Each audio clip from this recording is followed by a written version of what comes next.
Ya kalau saya menyesali ya kejadian anarki ya, dan itu by design gitu. Kenapa saya mengatakan itu? Karena yang dari mahasiswa, pelajar sama buruh sudah selesai di DPR, tapi ada sekelompok orang yang tidak mau pergi. Kita nggak mengenal dia siapa. Dan itu berlangsung terus sampai sore di Kota Baru, ya. Sehingga untuk keluar dari Malioboro dan Kota Baru, penduduk setempat keluar. Ya, jadi itu by design, saya yakin. Ya, sehingga sebelum keluar dari Kota Baru pun menghancurkan fasilitas publik itu. Jadi saya ingin nanti siang ada rapat, saya ingin kita pidana, kita tuntut, gitu. Karena ini by design, gitu. Bukan kepentingan buruh.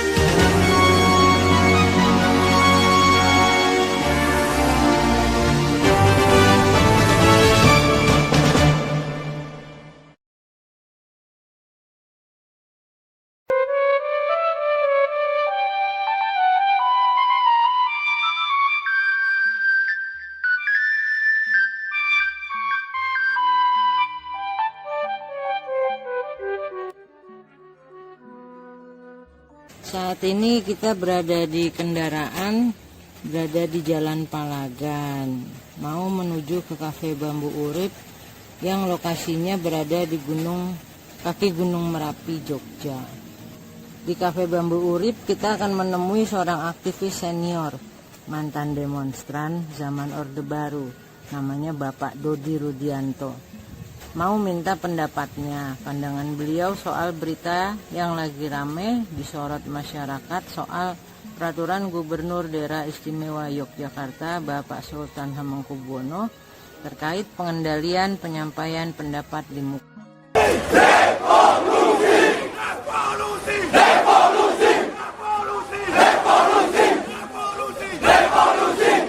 Rakyat bersatu! Tak bisa dikalahkan! Rakyat bersatu! Rakyat bersatu! Tak bisa dikalahkan! Buruh berkuasa! Rakyat sejahtera! Angkat tangan kiri kanan atas nama darah rakyat Indonesia, atas nama seluruh rakyat Indonesia, atas nama buruh yang tertindas, atas nama tani yang tertindas.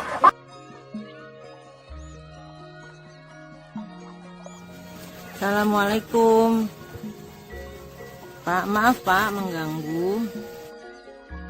Menurut Bapak Dodi Rudianto yang selaku mantan aktivis, bagaimana menurut Bapak mengenai peraturan Gubernur nomor 1 mengenai unjuk rasa di kota Jogja ini? Peraturan Gubernur itu kan sebenarnya bukan larangan orang unjuk rasa, tapi larangan tempat-tempat khusus yang memang dilindungi, diamankan dari kerusakan di tempat cagar budaya. Tempat ini kan mengandung sejarah. Logis saja kalau gubernur juga sebagai sultan yang tahu sejarah peninggalan Jogja harus diabadikan, harus diamankan.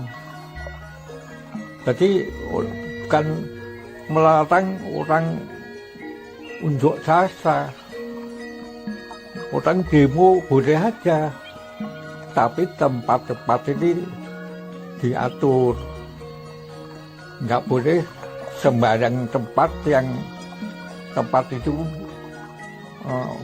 mengandung nilai-nilai sejarah. Nah, kalau terjadi kerusakan kan siapa yang rugi? Ya, di samping Uragan Sultan, tentunya rakyat di Yogyakarta ini semua merasa kehilangan. Nah, ini maksud baik pergub dari Pak Sultan ini gitu. Pak, kalau seumpama ini dilaporkan ke Komnas HAM, apakah ada indikasi pelanggaran hak asasi manusia? Nah, memang di alam demokrasi ini setiap warga atau kumpulan organisasi apapun namanya boleh saja mau mengajukan, menggugat suatu peraturan pemerintah yang dipandang mengganggu hak asasi manusia. Tapi dalam kasus Pergub Nomor 1 2021 ini ya, ini mungkin saya lihat agak lain, kok tiba-tiba arahnya ke pelanggaran HAM, dilaporkan ke Komnas HAM. Nah, termasuk dilaporkan ke Ombudsman. Ombudsman ini mungkin menyangkut administrasi, pelanggaran administrasi. Ya boleh saja semua lapor. Nah, tentu bagi gubernur, pemerintah daerah, mempersilahkan saja. Tapi saya tidak ingin melihat dari segi hukum atau politik. Tapi kalau di Jogja ini yang paling signifikan kalau membahas atau membicarakan semua aspek kehidupan ini dikaitkan sama sejarah dan kebudayaan di Jogja. Jadi kalau kita ngomong demokrasi ini dalam konteks negara, warga negara. Kalau sebagai warga Jogja, konteksnya daerah istimewa Yogyakarta ini menangkut budaya politik. Budaya politik ini menangkut sejarah keberadaan Kesultanan Jogja. Ini, jadi ini fokus kita atau tema pembicaraan kita mesti harus melibatkan segi kepantasan untuk Jogja. Orang demo boleh dalam rangka demokrasi ya. Nah, kalau nasional atau daerah lain, wajar aja. Tapi rasanya kalau bikin demo ke masalah-masalah hak asasi manusia yang menyangkut umum, ini di Jogja ya, ini tidak pada tempatnya. Seperti ya negara Popo Toto Desa Mowo Storo. Jadi kalau diupamakan Jogja ini desa besar, desa di tengah negara besar Republik Indonesia. Republik Indonesia punya tata, punya toto negara, punya negara mawa toto.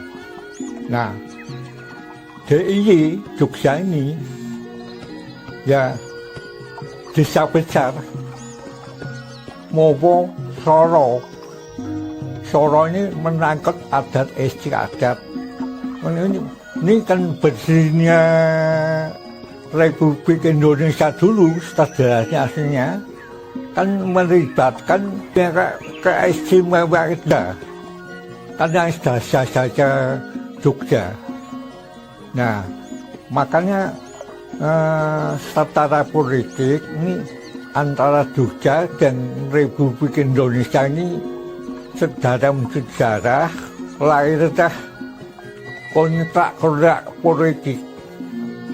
politik antara daerah istimewa Jogja sama Republik Indonesia yang dinamakan konvensi.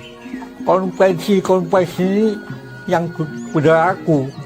Mengapa sampai sekarang ditetapkan daerah istimewa? Ini kan soal konvensi.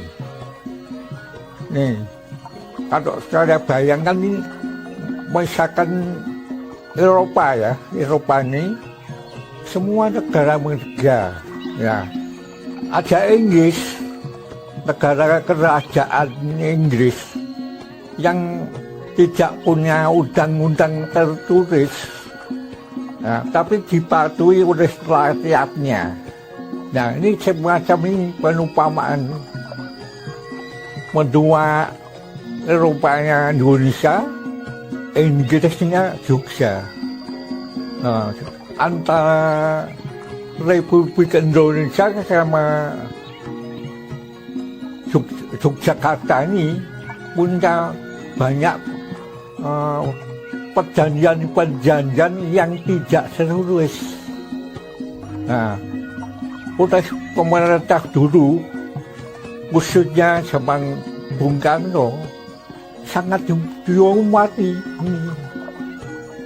Sampai sekarang, konvensi ini mesti harus diturunkan. Rakyat Jogja harus tahu, rakyat Indonesia harus tahu. Jangan menimbulkan diri. Loh, kenapa Jogja dibikin SMP, Pak? Nah, ini kan sejajarnya ada konvensi, ya. Nah, tak lain sebab sejarahnya ini Jogja ini negara sudah berdiri sejak zaman Revolusi. Dasarnya perjanjian Giyanti. Mungkin update-nya atau berjauhan di zaman Sultan Agung. Sultan Agung mendirikan Mataram Merdeka. Mataram mengatur rumah tangganya sendiri, tidak mau ditampuri Belanda. Nah, ini dasar-dasar politik ini sampai sekarang menurun sampai ke Sultannya Jogja ini. Dasarnya dari sana. Nah, gitu atau kita mau membicarakan politik, hukum, ketatanegaraan, ini harus juga mengerti konvensi yang ada. Baru nyambung.